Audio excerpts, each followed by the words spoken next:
Alright, this video I'm going to be redoing all the weather stripping and the bottom door sweep on my exterior garage door since I painted it and fixed it up in the last couple of videos. This is the weather stripping I picked up from Lowe's, and then obviously I got the bottom sweep as well from Lowe's. And what I did was just rip the weather stripping off the top of my door, and I brought that in just to make sure that I got something that was the same shape, same dimensions. The ones I got are a slightly different type of foam, but they work fine. I did pick up these door corner seals as well. They come in 2 in a pack. I only used 2 so I could, I guess, bring one of the packs back. So obviously I've got one of the strips out already, so I'll just cut this one first, and then I'll show you how I removed it after I get this one installed. And to cut them, I just hold the old one against the new one and then just cut it to the exact same shape. Pretty easy. And then the hard foam piece inserts into the gap in the doorway, and that's pretty much it. You just push it into place. There was a few spots where it was hard to get in, and it did require a little bit of extra effort, but overall very easy to get that first piece in.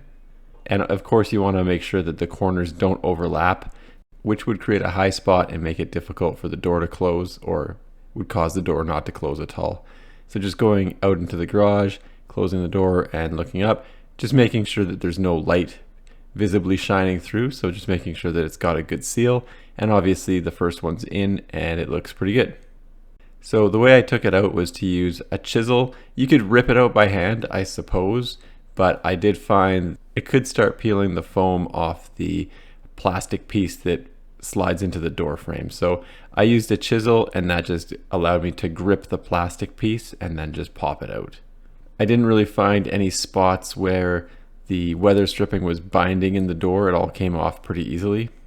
And then obviously I've got this little annoyance going on with the garage door opener that goes around the door trim. Sometime in the future I will fix that. And then for the vertical strips, it's the exact same thing as the one that went across the top. Just line up the hard plastic piece and insert it into the gap in the door frame. Give it a couple good pushes and it will lock itself into place. On the plastic piece, there's some rubber on it as well, so it grips in there. And then just like I did with the top one, I do test them out. And then cutting the vertical strips was the same. I just held the old strip up to the new one and then just cut it with the scissors, so no drama there.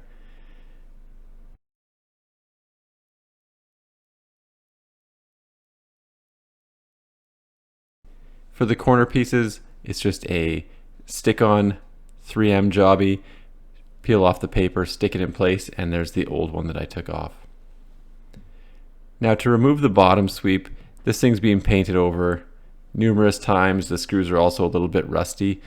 So I did use these bolt or screw removers, which I found to be helpful. Obviously because there was so much paint in the screws, I couldn't get the screwdriver in there very well. But this bolt and screw remover was able to get every one of them out, no problem, and with no issues whatsoever. So there's one of them out. And then once I got all 5 screws out, I just took the chisel again, slid it down in between the bottom of the door and the old door sweep, and then just sort of peeled it off. Obviously, again, it's been painted so many times, it's kind of stuck on there, but that's okay. Just ran the chisel down there and just kept prying it out until it eventually popped off. And obviously I had to attack it from both angles there because of, like I said, it's just got so much paint on it that it was stuck in there pretty good. So there's the old bottom sweep out. And then I do take the chisel and just run it along the edge of where the sweep was, just to get any of the raised paint off of the door so it's flush. To cut the bottom sweep, I just did the exact same thing as I did with the foam. I just held the old one up against the new one, and then took a hacksaw and then just cut it to length. So really nothing to see there of any interest. So it was very easy to cut. Obviously it's plastic, not metal. They do make metal ones, which would be a little bit more difficult to cut, but nothing too challenging. And then for this, I found that it was in the correct position when it was as high as it could possibly go.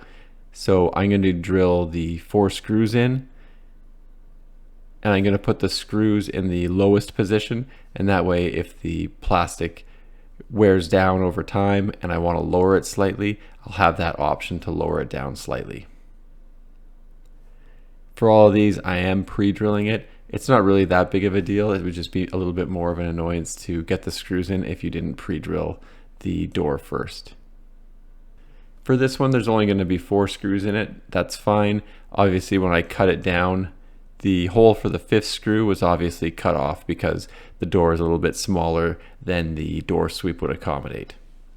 The door sweep was probably good to go up to a 36-inch door, and this is probably like a 32 or something like that.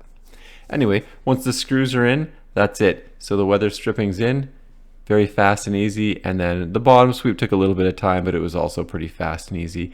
And I do find that any of the drafts are now eliminated. And obviously it still locks, everything works well, and I might adjust the door a little bit later. We'll see how it goes with the new weather stripping and trim. Anyway, thanks for checking out my video. Don't forget to like and subscribe.